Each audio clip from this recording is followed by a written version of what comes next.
and we ran out of space in the schools that we had. So we took about 48 into an early childhood development center, which means it would be your 1-year-olds until up to 4.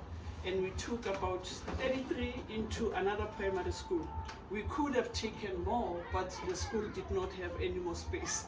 To the degree where they are now, as we speak, building extra rooms so that we could be able to take more kids into schools. So the parents here, it is quite sad because this is also part of Soweto. And on the other hand, just a few blocks away from here, you would have Mandela's house, Desmond Tutu's house, the famous Vilakazi Street that has 2 Nobel laureates staying in the same street. But just across, you have women who are illiterate, women who are yearning, to be empowered, but women who, I don't know what is it about poverty that when you are all together being poverty-stricken women and none of you is thinking that, oh my God, I must take my child to a school or to an early childhood development center. But one of the challenges again is that there's such a high unemployment rate in this area. You cannot believe it. So they get their child support grant, and the child support grant is about 450 rands. Now, if they have to take their children into early childhood development centers in Soweto, is that they would have to pay, maybe the cheapest would be about 250 rands. And they would also need to pay for transportation costs. And the kids would not have anything to eat. So they would rather not have their kids going to school, but that they should actually be able to eat. And mostly it is women who are not Soweto born. Most women here come from the Eastern Cape. So they come. Why do they come from the Eastern Cape? They come from Eastern Cape, KwaZulu-Natal, Limpopo, and some from foreign countries. So most of them would come here to seek work, to seek employment. So they come here seeking employment and there isn't any. So they would depend on your helper's job, where they do washing, ironing and cleaning. And sometimes they aren't, so they'll be called on certain days to do them. And the money is just not sufficient enough to make sure that they are able to take care of their families. So these are the challenges that we face here. But some of the women are coming now is that when we have a gathering of women, I think we had it last week, Wednesday or Thursday. So because I wanted to teach them about the importance of education, making sure that their kids go into the various phases, like their foundational phase until they go to grade 1. And they were full here. They were clean, but it was all smelly. It was not smelling lotion, it was not smelling your roll-ons, it was not smelling, it was just like Vaseline, and because they actually use wood, so the whole place was just smelling wood. And I said to one of the girls, I said, it smells good. She said, no, it doesn't. I said, no, it does. It smells good because this is it. This is poverty, like this is what they can afford. They came clean, washed, but smelling, like by the smell. So sometimes on Tuesdays, like if you come here tomorrow morning at about 8, 9, 10, the toilets are being cleaned, and it will smell all the the things that are in the toilet, because people come in, like they put in utensils to clean the place, so the whole place will smell, and then all of us will be going this way. And I said, no, it smells good because this is what is happening here. This is what the people here go through. So the other day I was waiting for a taxi, I was going to town, and I said to the lady who was picking me, I said, oh my God, I need to use the toilet. She says to me that there aren't any toilets here. You have to go and use that one, Wow. And I opened up the door and I said, oh my God, and I went backwards. I said, I just don't want to see what's happening. But then I began to realize that this is what the women here have to live up to, And one day I saw this one, like this other one, and she had a bucket. I said, what are you carrying in your bucket? And she says, no, I'm carrying water, I've just had my bath. Says, no, so where? I said, I'm going to throw it in the, just next to the industrial park. So we go through a lot, you know, we have to go and pick up water. Thank God that we have Jojo huts, and the one granddaughter board would actually fill in the tanks for us. But there are times when unknowingly, so because we cannot gauge, you know, because it's all green, so we won't see the level of the water. And sometimes you go in and there's nothing, there's no water. So we have to call the granddaughter to say, please prepare water for us. So these are some of the challenges that we go through here. And the everyday challenges of a community like this. You know, people come from Soweto and come and do crimes here. And I'm sure you've heard of Zama Zama. Zama Zamas would be your people that do illegal mining. So some of them will come from Maputo, you know, Lesotho, Mozambicans. So sometimes when they have their fights, you know, their clashes, they happen here.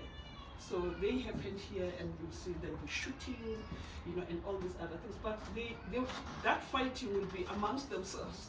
You know, they will not in any way, you know, like infringe on the safety of the community here. And the high level of teenage pregnancy. I don't know if I told Dr. Bailey about it. We had a 12-year-old pregnant, believe it or not. This young girl was left by her mom when she was about 2 days old, and she got into, somebody else was looking after her, and that person got married to a 52-year-old man, and he raped her, you know, and the case is actually with the Hawks, you know, because we realized that this woman actually does child trafficking, and the chances were that this young girl who's been born was actually going to be taken to be raised, you know, and trafficked into, we don't know, here or into another country. So she was born, raised, and grown for trafficking? We think so. So the Hawks took her, you know, they took her, but apparently when they came into the shack, they found so many other kids, you know, and people were not aware. And so this is what happens here. And again, the challenges that women have here. Was it last week when we had Childline? So I invited Childline to come and speak to them about gender-based violence, you know, like the real reasons, you know. But I know this will sound funny, but this woman said, I always tell my husband to beat me up. I said, beat me up, I want to go and sleep. You know, don't wake me. Don't you dare touch me when I'm asleep. Beat me, let's get over and done with this, and then I sleep. Because, and she said, where else would I go? Yeah, where else would I go? Who else do I talk to? So in the group, then this man comes in, you know, and the girlfriend, you know, begins to shake, and she says, give him the key. We gave him, says, no, I don't only want the key, I want you as well. You're living with me now. And one of the women, you know, went to check on her, but she said to us, she's fine, but we actually know that these are the things. Mental health, just their health and their well-being is another challenge. One of the reasons that they raised last week is that because you stay in an informal settlement and you go to the police to go and report your case, you'll be told, where do you stay? I stay at Ezimbuzini, you know, and yeah, you're staying in an illegal place, blah, blah, blah, blah, and their cases are not taken so seriously. So we end up sitting, you know, underneath, you know, the issues that we face, underneath that actually make it impossible to go to the police and report. Even on health issues, they go to the clinic and people say, you are just raising our stats, you know, you are staying illegally. So beyond poverty and everything else, because we stay in such an area, we get stigmatized against, you know, when you go to places where you know that help has to be found. So we have a girl, I think she's turning 14, she's giving birth very soon, you know, so, you know, like it is these challenges, but we are thinking that we can take it one day at a time. We only have spent a year here, but we have seen so much. There's a girl, and I am so scared of doing it. I have to take her 2-month-old baby to a place of safety because she had to go to school today and she didn't. She gave birth 2 months ago. And because of her age, she has to go back to school whether she likes it or not, or else she won't be given a chance next year. I don't know, because of regulations. Her mom, who has a boyfriend, the boyfriend who is not the father of the kids, actually said, we're not taking this 2-month-old baby. And the woman came to the girl and said, find your way out. My boyfriend is right, and we see what to do. So tomorrow morning we have what we call baby savers here. So she's going, we have to do a little, almost like your box, like a Christmas box, and we are going to write her so that when she goes, she has to know why her mom had to take her to a baby saver, to say, I'm Asanda, I'm your mom, and because I had to go to school, I hope that one day, you'd forgive me, but I have to do this. So the baby saver is in town, so we put the baby, you actually open it and somebody on the other end takes the child with all the child's documents, and she has no choice.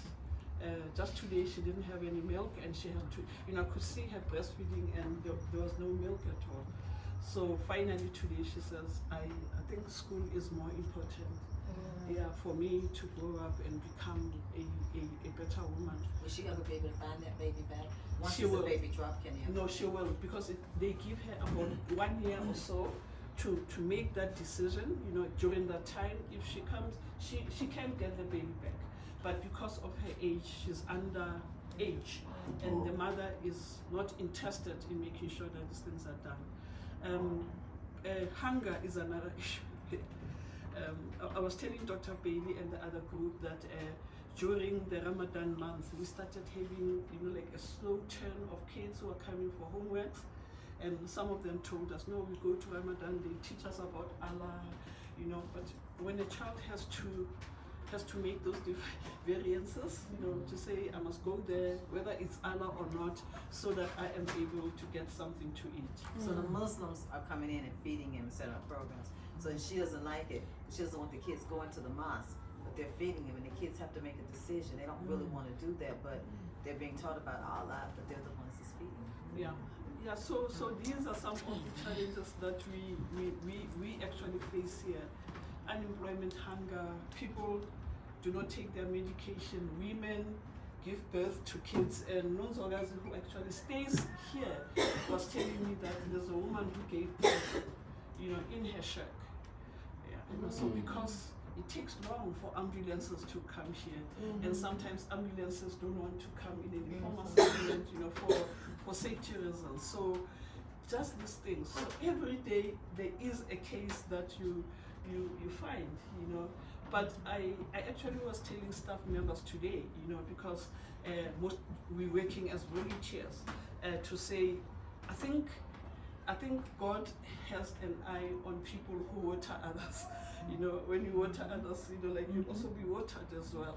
And the Bible says so, that God is actually working in the background, that it is true religion that's undefiled before Him, that we take care of orphans and kids like that.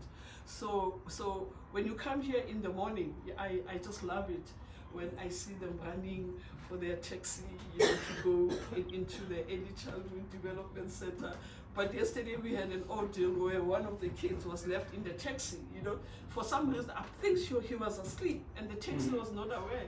And the ECD says, Ma'am Carol, there's one child missing. We don't know, but we can't find you. They said, oh my God. And then I called the taxi driver to say, hey, is there any child in your taxi? He says, no, I didn't realize it. So because he was asleep, and then when he woke up through the window, he saw this young man, who was just like in the taxi, not knowing where he was, But again, it actually made us aware that we really need to take it seriously for their safety, that we mark the register when they actually come out of school. But just to see them going to school, and taking charge, at an early age of their lives is what actually matters. And we have already a football team. We had a German volunteer who came in with football kids, and I said to the staff, when I looked at that photo yesterday, and I said to myself, God, we have to remember this. you have to remember, the works that is being done, so that the staff members don't get demotivated, things like that. But I think what brings us here every day is to make sure that we know that lives are being changed. Solutions are found to the challenges that men, some men, and also especially women and girls. So before you came, we had a class. So they normally come here, we help them with their homeworks. But again, when the last quarter closed, and they came with their reports, to show us how far our help has gone. Kids getting 70%, 80% because somebody was here. And sometimes they don't even understand that we are not teachers. So we learn as well in the process, And Charles said, what is the meaning of this? I said, oh my word, I haven't seen this before. Then I go to Google. I said, yeah, I've got it now. And I said, this is what it means.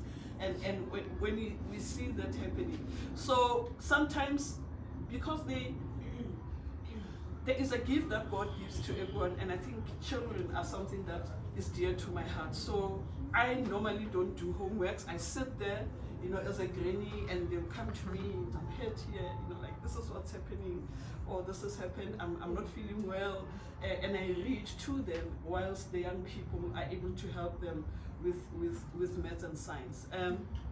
I don't know if some of you are from Apostle John Eckhart's church, but tell him, whenever you see him, that Mom Carol says, thank you that in the midst of all this confusion, and people sometimes come here and say to me, where are you taking us to? Sort of taking you to my office. And the difference from what you see outside the shack and everything to here, so it makes people to feel safe, children feel safe. And that with the other project where people that have gathered together to make sure that we get finances to help us making this bigger, and making sure that we are able to take care of children in the right way. The other time when you were here, Michael was one of the visitors who was here last time. And we had a boy, their brothers, and had not gone to school. And on that day, the principal was here, and he asked me, where are they? And the caregiver said, no, they didn't go to school because they don't have shoes. You just saw that happen today. Yeah, and on that day, Michael went back to the car, and I think God spoke to him that he must actually put the shoes into this little boy's feet because he has been through that experience before. So it is just those, just those little things that matter here. Shoes, food, hello, a hug, God loves you, things will get better. For young girls to say, it will get better. But I just want to show you the kind of women that we work with here. We took some forms for the Oprah Winfrey Leadership Academy for girls, and we asked them to fill them out. And this young woman says, so did y'all hear she said the Oprah Winfrey Academy? Yeah. They gave them an opportunity. Yeah, the opportunity. So one woman, her child is very brilliant. She did not know who Miss Winfrey is. She did not know what boarding school is. To her it was like we are taking her child into some bundus somewhere, but again, we all the time have to educate, make them feel better. Sometimes they don't even know how to look after their kids. So we have another German foundation that's taking them every Monday, to another center where they are taught on how to play with their kids, just the small little things. But the fact that they get out of here, they just get out of here to see life, from another perspective. It is what matters here. Today we took a 16-year-old who has a 5-month-old baby. Her mom is an alcoholic, so we took her to a center for young girls, who have kids. So the caregiver was asking her, so when are you coming back home? She says, no, I'm still checking on my mom. She has to work on her behavior. Yeah, she has to work on her behavior because I'm not going to allow my child to go through what I went through. And I said, good girl. I said, no, she must change. She must change the way she does things because this is not right. Because this is how I grew up, and I don't want my daughter to go through the same. So it is these things that make it rich. But maybe to share with you, Dr. Bailey, is that last week, Monday, Tuesday, I went to a meeting. I was called because I've always been making noise about this informal settlement. No, and people say, hi, it's an informal settlement, you know. I said, no, it's not an informal settlement. This place started as a place where farmers were selling goats, you know, and people started flooding here to seek employment. And then you saw 2 shacks, 3 shacks, 5 shacks, 10 shacks, 100 shacks. We kept quiet. Yeah, 200 shacks. And we have 1,022 shacks here, you know, and they are all like together, you know. So if a fire happens here, 10 shacks catch the fire. And I said, but you saw it. You pass through the street when you go to Vilagazi Street. So when you see shacks, there are people, there are kids, and there are women in that. So last week I went, and to my utter surprise is that the MEC for safety and security, for community safety, and other officials are coming here, you know, to come and check, you know. And I said, you really have to come, you know, because it's kids, you know. And tomorrow when we see young girls being sex workers, you know, we get surprised, but we left them. When we see young people going into drugs, they come here and smoke. So something has to be done. Somebody who's going to be a scientist is among these kids who are here. Right. And they need to be exposed to good education. They need to be exposed to safe places for children. So we just cannot allow this to happen. So we are praying hard, and I hope you keep us in your prayers as well, so that when the team comes in on Friday from 9 o'clock until 3, they'll find enough evidence to make sure that the government has to be involved here one way or the other. The church started the foundation, so it's time that they take the ownership of their own people and make sure that this community is served and served well. So we have communal taps, you know, we have communal taps. Yeah, I told the story of the toilets, so it's complicated but good. It's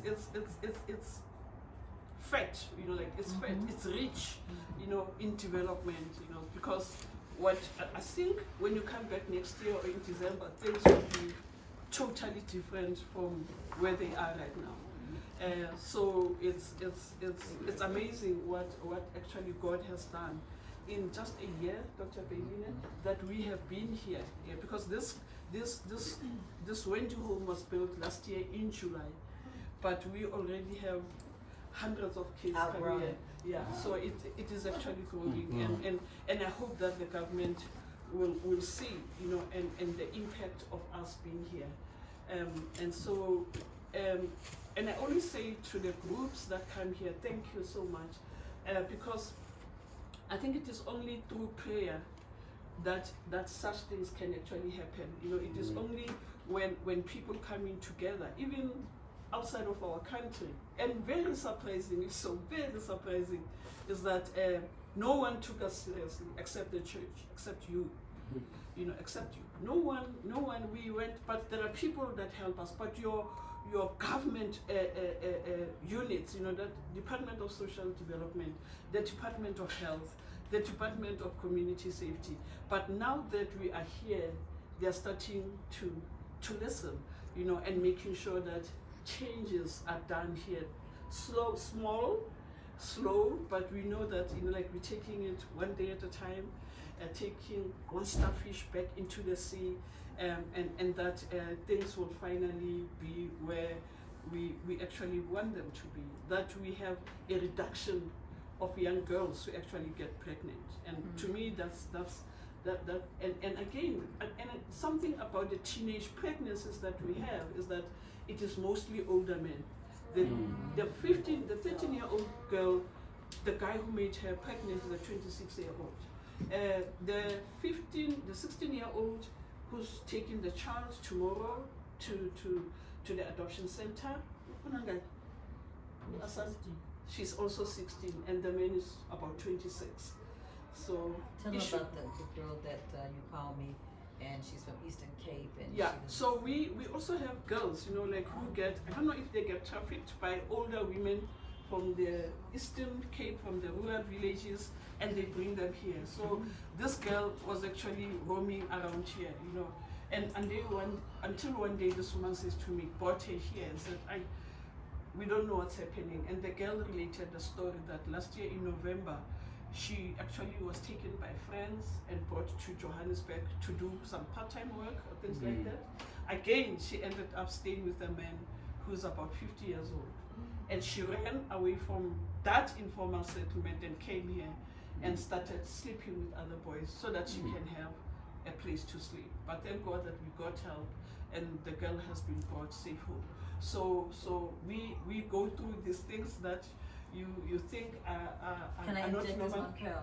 When Mom Carol called me, and then of course, and then I'm like, where are we gonna get the money from? Then I call on people like you and say, guys, Mom Carol just called. There's a 16-year-old girl in a forced marriage with a 52-year-old man.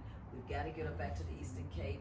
She can't travel by herself. We have to have a social worker, somebody to travel with her. Yeah. And so then immediately, like, we just call on people, and then they send it. Then when we send the money to B, then B sends the money over to Mom Carol. And when Mom Carol got a hold of the grandmother hadn't seen the girl since what? No, October? November. So no, since November. And got in Eastern Cape, so that you know, if it was by miles, by road, it would be 18 hours. 18 hours. And she got back. Can you imagine how that grandmother felt after having not seen her granddaughter since November? And she made it back safe. It wasn't enough to put her on a train by herself because of the trafficking she'd been in and where her mental state was. Mom Carol wanted to make sure by getting a social worker that we know she's put back into the hands of her grandmother safely, and then that social worker. When the municipality government, nobody talked about sending a bucky. I think you said it was gonna never happen, never happened. Just like they said they were gonna clear the land down here for her, never happened, waiting on the government. It took calling on people like you. When she calls me, I call you, and that's how we've been able to make a difference and be a blessing and help her people. So